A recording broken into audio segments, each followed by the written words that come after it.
Global IT YouTube channel में आप सभी का एक बार फिर से स्वागत है। आज जो हम लोग वर्कशॉप कैलकुलेशन का जो हमारी सीरीज चल रही थी उसका पार्ट 22 का बी सॉल्व करेंगे। मतलब हमने पार्ट 22 इसके पिछले वीडियो में भी करवाया था, लेकिन ज़्यादा न्यूमेरिकल होने की वजह से वीडियो लंबी हो रही थी, इसीलिए हमने उसमें सिर्फ 5 क्वेश्चन करवाए थे। 215 तक 216 तक जो है 216 से 20 तक का जो भाग है हम लोग इस वाले पार्ट 22 के बी वाले में सॉल्व करेंगे। ठीक है, तो जो आपके क्वेश्चन दिख रहे हैं सेम वही प्रोसेस है। इस वेबसाइट पर चले जाइए www.globalIT.org और इस वेबसाइट से आप इन क्वेश्चन को बिल्कुल आसानी से डाउनलोड कर पाएंगे। मैं नीचे जो वीडियो में डिस्क्रिप्शन में जो है लिंक भी दे दूंगा, जिससे कि आप पीछे की वीडियोज भी आसानी से देख सकें। चलिए क्वेश्चन को स्टार्ट करते हैं। कह रहा है सिलेंडर का पूर्ण पृष्ठीय क्षेत्रफल ज्ञात करें जिसकी त्रिज्या 2 मीटर है, ऊंचाई 5 मीटर है। क्या कह रहा है सिलेंडर का मतलब बेलन से होता है, सिलेंडर का मतलब बेलन से होता है और निकालना क्या हमें पूर्ण पृष्ठीय क्षेत्रफल, बेलन का पूर्ण पृष्ठ का क्षेत्रफल निकालना है। ये हो गई हमारे पास बेलन, तो हमें देखना है पूर्ण पृष्ठ में क्या क्या आएगा। तो भाई एक पृष्ठ ये नीचे वाला है, एक ऊपर वाला और एक ये वक्र पृष्ठ, कर्व पृष्ठ या कह जो घुमावदार पृष्ठ। 3 पृष्ठ है टोटल, एक पृष्ठ ए और एक घुमावदार पृष्ठ है। तो अगर ऊपर वाले पृष्ठ की बात करें तो ये क्या है, सर्कल है, तो उसका क्षेत्रफल क्या होगा। भाई हमें पूर्ण पृष्ठ का क्षेत्रफल चाहिए ना, तो मैं इस वाले का पृष्ठ का क्षेत्रफल, इसका क्षेत्रफल और इसका तीनों को जोड़ दूं तो पूरे पृष्ठ का क्षेत्रफल पता चल जाएगा। तो ऊपर वाले पृष्ठ का क्षेत्रफल क्या होगा, तो चूंकि वो सर्कल है, वृत्त है, तो उसका क्षेत्रफल होगा πr²। नीचे वाले का देखा जाए तो यह भी वृत्त है, तो इसका भी क्षेत्रफल हो जाएगा πr²। तो दोनों पृष्ठों का क्षेत्रफल मैंने जोड़ लिया। अब तीसरा पृष्ठ क्या रह गया, वक्र पृष्ठ कह लीजिए या घुमावदार सतह। इसका क्षेत्रफल क्या होगा, तो इसका क्षेत्रफल होता है 2πrh। अब इनको जोड़ दिया जाए तो हमें पता चल जाएगा पूर्ण पृष्ठ का क्षेत्रफल।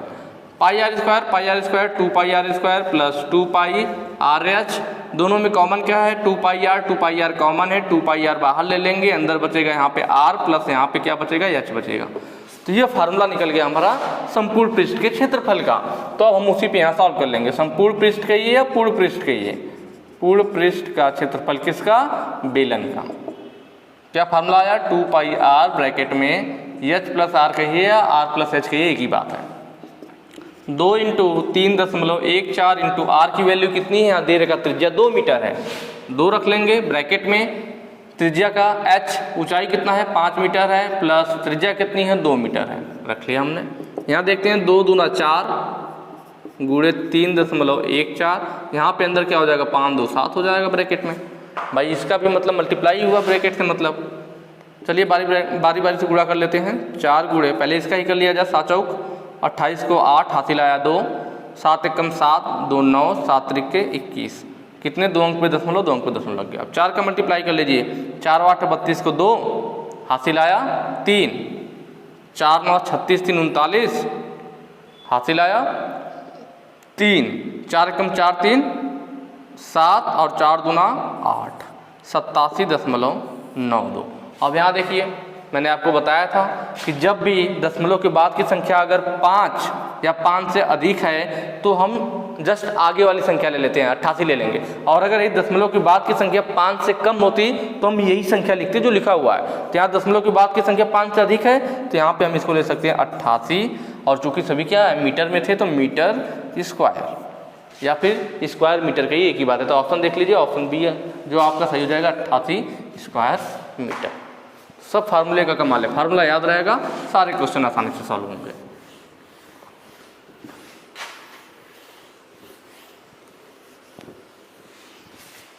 अगला क्वेश्चन है सिलेंडर का घुमावदार सतह क्षेत्रफल ज्ञात करें जिसका व्यास 10 सेमी ऊंचाई 20 सेमी है। व्यास दे रखा है, यहाँ पे क्या दे रखा है, व्यास दे रखा है 10 सेंटीमीटर। ठीक है, व्यास हमें चाहिए होता है फार्मूले में त्रिज्या, तो त्रिज्या कितना होगा, तो आपको मालूम होगा जो व्यास होता है व्यास का आधा त्रिज्या होता है, मतलब 10/2 इसका आधा कर दीजिए 5 सेंटीमीटर त्रिज्या हो जाएगी। ऊंचाई कितनी है 20 है, h = 20 सेंटीमीटर ये ऊंचाई होगी। 2 चीज़ें पता है। निकालना क्या है, सिलेंडर का मतलब बेलन, मैंने बताया था सिलेंडर का मतलब बेलनाकार। घुमावदार सतह का क्षेत्रफल, घुमावदार मतलब वक्र पृष्ठ, पूर्ण पृष्ठ कहता तो सभी का लेते हैं, यहाँ घुमावदार सतह कह रहा है। घुमावदार का मतलब क्या, जो मुड़ा हुआ भाग है जिसको हम लोग वक्र पृष्ठ बोलते हैं। तो इसका मतलब हमें फार्मूला यहाँ लगाना पड़ेगा, बेलन का वक्र पृष्ठ या घुमावदार सतह का क्षेत्रफल 2 पाई RH, इसी में रख लेंगे, आंसर आ जाएगा 2 × 3.14। फार्मूला जरूर पता होना चाहिए। R की वैल्यू 5 सेंटीमीटर इंटू H की वैल्यू 20। सॉल्व करते हैं, 20 पचे 100 और 100 दूना 200, 200 गुणे 3.14। अब यहाँ देखिए 2 जीरो है तो ये दोनों अंक पे दशमलव खत्म हो जाएगा, हमें पास बचेगा 2 गुणे 314। गुणा कर लेते हैं, 2 चौको 8, 2 एकम 2, 2 3 6, 628। क्या है, सब वैल्यू सेंटीमीटर में थी तो हमारा क्षेत्रफल है सेंटीमीटर स्क्वायर में आएगा। कितना, 628। ऑप्शन देख लीजिए, ऑप्शन जो सेकंड है हमारा 628 सेंटीमीटर स्क्वायर। ठीक, नेक्स्ट क्वेश्चन पे चलते हैं।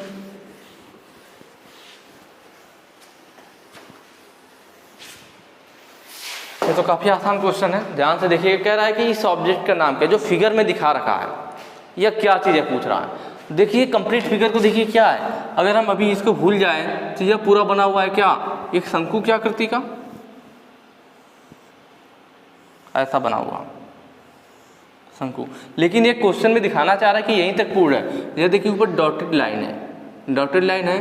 कहने का मतलब ये कह रहा है कि कोई शंकु ऐसे था, फिगर में कह रहा है कि शंकु को यहाँ से काट दिया गया।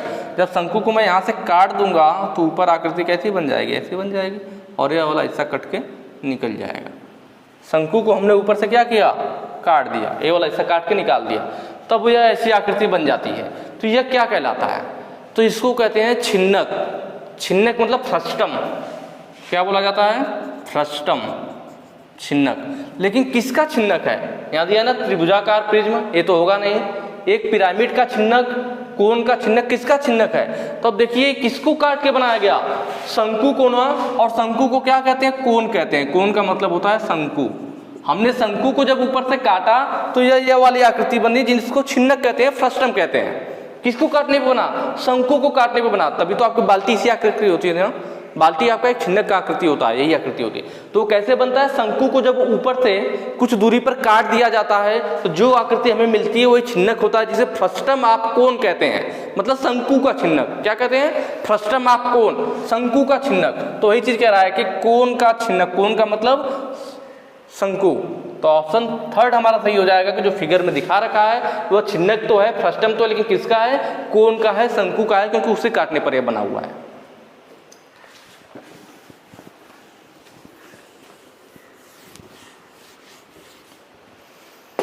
अगला है, प्रयास द्वारा चलित दूरी एवं भार द्वारा तय की दूरी में क्या अनुपात है। चलत नहीं, यहाँ पे चलित होगा। देखिए यहाँ थोड़ा सा हम लोग 2-3 वर्ड आ रहे हैं, हम उसको समझेंगे तभी ये समझ में आएगा। यहाँ पे होगा वेलोसिटी रेशियो। वेलोसिटी रेशियो क्या है, वेलोसिटी रेशियो, ये आपका फलक्रम है। ये आपका क्या है, एफिशिएंसी होगी, थोड़ा सा इसे लिखा नहीं गया है, एफिशिएंसी मतलब दक्षता से होता है। और ये है आपका मैकेनिकल एडवांटेज।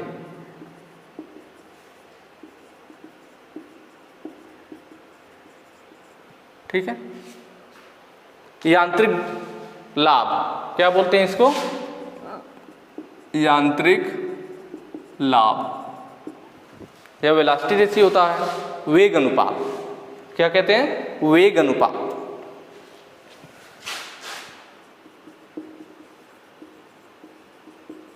अब देखिए हम थोड़ा सा यहाँ पे कुछ वर्ड को देखेंगे तभी क्लियर होगा। जैसे कि प्रयास, भार, ये चीज क्या है, भार जो होता है हमारा, भार इसको लोड या वेट भी कहते हैं। प्रयास जो है इसको हम पावर, मतलब प्रयास को शक्ति भी बोला जाता है, पावर भी बोलते हैं, या एफर्ट। तो इसीलिए जो वेट होता है, भार होता है, उसे हम W से डिनोट करते हैं और प्रयास को P से डिनोट करते हैं, पावर से। ठीक है, पावर मतलब शक्ति या प्रयास होता है। तो भार या प्रयास है क्या, तो जैसे किसी चीज पे, किसी मशीन पर जो हम बल लगाते हैं, किसी मशीन पर जो हम बल लगाते हैं वह क्या कहलाता है, प्रयास कहलाता है। एफर्ट, हमने प्रयास किया, बल लगाया। ठीक है, और समझ में आया, प्रयास क्या चीज है, किसी मशीन पर हमने जो बल लगाया वो प्रयास कहलाता है, एफर्ट कहलाता है, शक्ति कहलाता है कि कितना शक्ति हमने लगाया। अब उस मशीन द्वारा जिस पे हमने बल लगाया था, उस मशीन द्वारा कितना भार उठाया गया या कितना भार कंट्रोल किया, वह होता है लोड, वह होता है लोड। ठीक है, मशीन क्या चीज़ है? मशीन से हमें फ़ायदा ये होता है कि हम कम बल लगा करके अधिक काम कर सकते हैं। किसी मशीन के द्वारा हम कम बल लगा करके अधिक काम कर सकते हैं। जैसे नॉर्मल एग्जांपल लीजिए, कुआं सभी लोगों ने देखा होगा जिसमें पानी होता है। अगर आप एक रस्सी से में बाल्टी बांध लीजिए और कुएं से आप पानी को खींचिए। कैसे? रस्सी हो गया, रस्सी पे आप जो बल लगाओगे वो प्रयास कहलाएगा। रस्सी पे जो आप बल लगाओगे, खींचोगे जिससे कि पानी कुएं का बाहर आए तो प्रयास कहलाएगा। और बाल्टी में जो पानी भर के, आपके बाल्टी में जो पानी भर करके ऊपर आएगा वो भार होगा, लोड होगा। ठीक है, प्रयास और लोड का डिफरेंस समझिए। जो हमने रस्सी पे बल लगाया वो प्रयास हो गया, और जो बाल्टी में पानी भर करके ऊपर आ रहा है वो लोड हो गया। तो अगर आपसे बोल दिया जाए, एक रस्सी बाल्टी ले लिया आपने, कुएं में डाला और आप डायरेक्ट रस्सी से जो है पानी खींच रहे हैं बाल्टी का कुएं से, तो आपको ज़्यादा प्रयास लगाना पड़ेगा, आपको ज़्यादा प्रयास, ज़्यादा शक्ति लगानी पड़ेगी उसे खींचने के लिए। लेकिन अगर वहीं क्या किया जाए, यह आपका कुआं है, यह आपका क्या है, कुएं में पानी है, यहाँ पे आपकी बाल्टी है, यह आपकी बाल्टी हो गई, और बाल्टी में है उसका डंडी हो गया, और इसमें है रस्सी। और यहाँ पे हम क्या करें, कुएं के पास में यहाँ ऊपर हम लगा दें व्हील। ठीक है, अब इसके सहारे हम क्या करें, घिरनी हो गई है, अब इस पे से हम रस्सी को खींचें।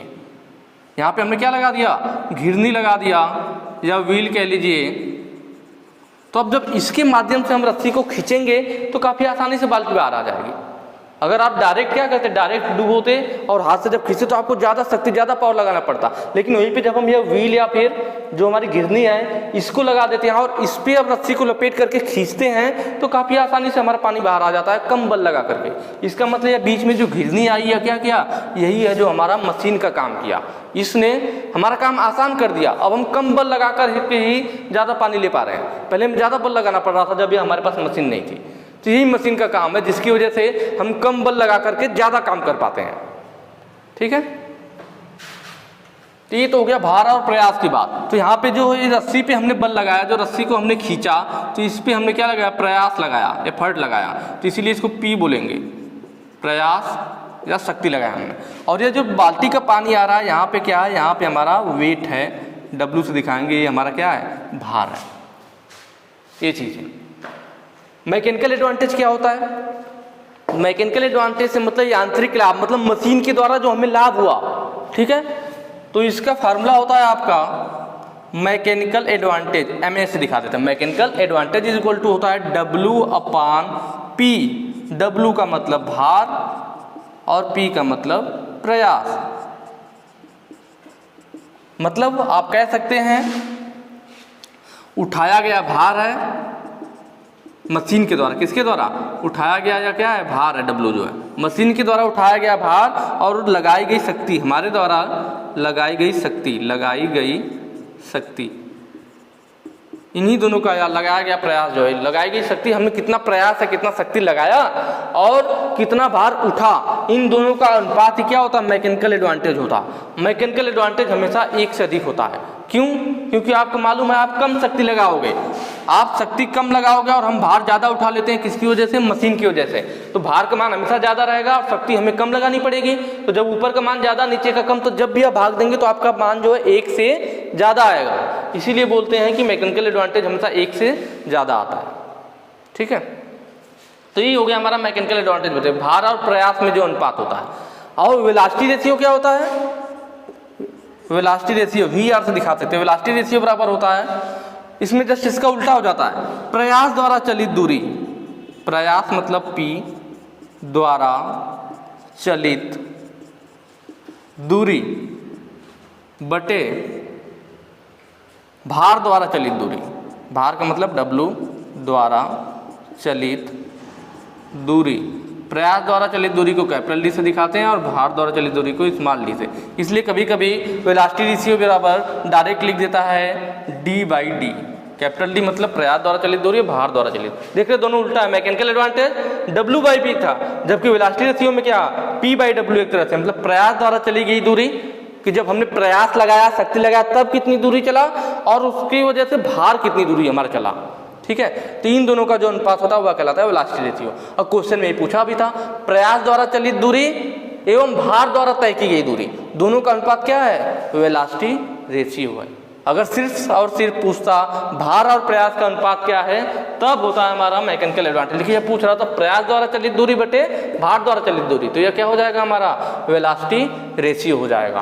तो ऑप्शन जो है हमारा बी वाला सही होगा, वेलोसिटी रेशियो। ठीक है। और यहीं पे बात करें इफिशियंसी, दक्षता क्या होती है, इसको मैं थोड़ा इरेज करूं। इफिशियंसी से, दक्षता से क्या मतलब है? इफिशियंसी दक्षता, दक्षता बराबर होगा हमारा, किसी भी चीज की इफिशियंसी या दक्षता से मतलब होता है आउटपुट बटे इनपुट इंटू 100। 100 का गुणा कर देंगे तो ये दक्षता किस में आएगा? परसेंटेज में आएगा। 100 का गुणा नहीं करेंगे नॉर्मल, 100 का गुणा करते हैं तो दक्षता हमारी इफिशियंसी जो होती है परसेंटेज में आती है। तो वही चीज हो गया ना कि कितना इनपुट हमने दिया और कितना हमें मिला। जैसे यहाँ पे था कि कितनी शक्ति हमने लगाई मशीन पे और उस मशीन के द्वारा हमें कितना फायदा हुआ, वही चीज है इफिशियंसी मतलब दक्षता। तो हमने कितना इनपुट दिया और हमें कितना आउटपुट प्राप्त हुआ। या फिर इस रेशियो में देखा जाए तो दक्षता या इफिशियंसी इज इक्वल टू होता है मैकेनिकल एडवांटेज बटे वेलोसिटी रेशियो। मैकेनिकल एडवांटेज और वेलोसिटी रेशियो का जो अनुपात होता है ना, वही हमारी इफिशियंसी होती है, दक्षता होती है। ठीक है। तो ये चीज़ आपको ध्यान रखनी है, ये फार्मूला भी आपको पता होना चाहिए, पूछ सकता है आपसे एग्जाम, या इस पे न्यूमेरिकल भी आ जाते हैं। इन सब फार्मूलों पे क्या होगा? मैकेनिकल एडवांटेज निकालने के लिए आ सकता है, वेलोसिटी रेशियो निकालने के लिए आ सकता है, या कभी कभी मैकेनिकल एडवांटेज वेलोसिटी रेशियो दे देगा, एफिशिएंसी पूछ लेगा। तो आपको फार्मूला पता होना चाहिए। ठीक है। लास्ट में फलक्रम। फलक्रम क्या है? तो फलक्रम वह पॉइंट होता है, वह फिक्स्ड पॉइंट होता है जिस पर हमारा कोई मशीन घूम सकता है। जैसे आपने तराजू देखा होगा, तराजू होता है यहाँ पे डंडी पे, यहाँ पे बीच में बंधा होता है, इधर वाला हिस्सा होता है और इधर होता है। जब भी हम इधर एक साइड सामान रखते हैं, एक साइड वेट रखते हैं जो हमारा किलोग्राम वगैरह होता है, तो कहाँ से हमारा जो तराजू घूमता है, यहाँ जहाँ पे हमारी रस्सी बंधी होती है यहाँ बीच में, ठीक है, इस पॉइंट से हमारा क्या होता है, कभी तराजू इधर को झुक जाता है, कभी इधर को झुक जाता है।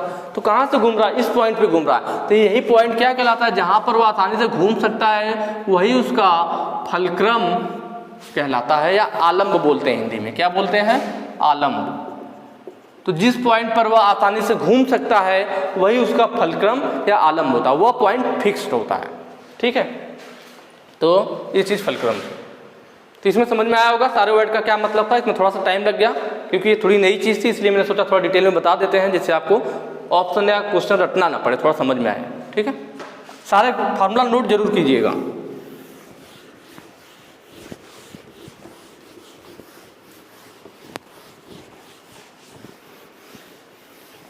ठीक है। अगला क्वेश्चन है, 1000 किलोग्राम का भार एक साधारण मशीन द्वारा उठाया जाता है और 250 केजी का प्रयास लगाया गया। तो देखिए मैंने बोला ना, इस पे न्यूमेरिकल पूछ लेता है। सेम वही चीज आएगा। मैकेनिकल एडवांटेज यांत्रिक लाभ, मैकेनिकल एडवांटेज यांत्रिक लाभ बराबर क्या होता है? मैंने आपको बताया W/P। P का मतलब होता है प्रयास या शक्ति जो कि हमारे द्वारा लगाया गया, और W का मतलब भार होता है जो मशीन द्वारा उठाया गया या मशीन के द्वारा कंट्रोल किया गया। तो यहाँ कह रहा है कि देखिए यहाँ दिया हुआ है 1000 किलोग्राम का भार मशीन द्वारा उठाया गया है। जब हमने मशीन पे प्रयास कितना लगाया? कह रहा कि हमने 250 केजी का प्रयास लगाया। हमने मशीन पर 250 किलोग्राम का प्रयास लगाया और वो उठाया कितना? 1000 केजी का। दोनों का देखिए मात्रक सेम है, इसीलिए मैकेनिकल एडवांटेज का मात्रक नहीं होगा या फिर वेलोसिटी रेशियो का मात्रक नहीं होगा, क्योंकि ऊपर नीचे दोनों चीजें सेम होती है। क्योंकि वेलोसिटी रेशियो में क्या था? भार द्वारा चलित दूरी और प्रयास द्वारा चलित दूरी। तो दोनों के द्वारा चली गई दूरी है, दूरी आपका मीटर सेंटीमीटर जिसमें भी हो, दोनों का मात्रक सेम हो जाएगा, कट जाएगा, मात्रक नहीं होगा। तो इसलिए वेलोसिटी रेशियो का भी मात्रक नहीं होता है और मैकेनिकल एडवांटेज का भी नहीं होता है, इनका मात्रक नहीं होता। तो यहाँ देखिए W को मान दे रखा है, हमें कितना भार उठाया है? 1000 केजी का, मतलब W की वैल्यू दे रखी है 1000 केजी। उसके बाद प्रयास मतलब P, शक्ति, कितना हमने शक्ति लगाया था? 250 केजी। मैंने आपसे बताया था मशीन का यही तो फायदा है कि हमने कम प्रयास लगाया। हम 250 kg का ही शक्ति लगा रहे हैं, लेकिन हम सामान कितना उठा ले रहे हैं, 1000 तक का वजन उठा ले रहे हैं। किसकी वजह से संभव हो पाया? मशीन की वजह से। Mechanical advantage is equal to क्या हो जाएगा, W 1000 kg अपान, चूंकि वो भी kg में है, और प्रयास कितना है, 250 kg दे रखा है। मैंने बताया दोनों का मात्रक सेम है, मात्रक कट जाएगा, इसलिए इसका कोई मात्रक नहीं होगा। 250, 10 से कट गया, 25 चौको 100। Mechanical advantage equal to 4। Option देख लीजिए, ऑप्शन नंबर 4 का 4 दिया भी है, तो ऑप्शन नंबर आपका 4 सही हो जाएगा। मुझे उम्मीद है आप लोग की चीज़ें अच्छे से समझ में आई होंगी। काफ़ी आसान भी है, बहुत ज़्यादा परेशान होने की ज़रूरत नहीं है। ठीक है, बाकी वीडियो अच्छी लगी है तो ज़्यादा से ज़्यादा शेयर कीजिएगा। आगे के जो क्वेश्चन हम लोग नेक्स्ट वीडियो में करेंगे। Thank you.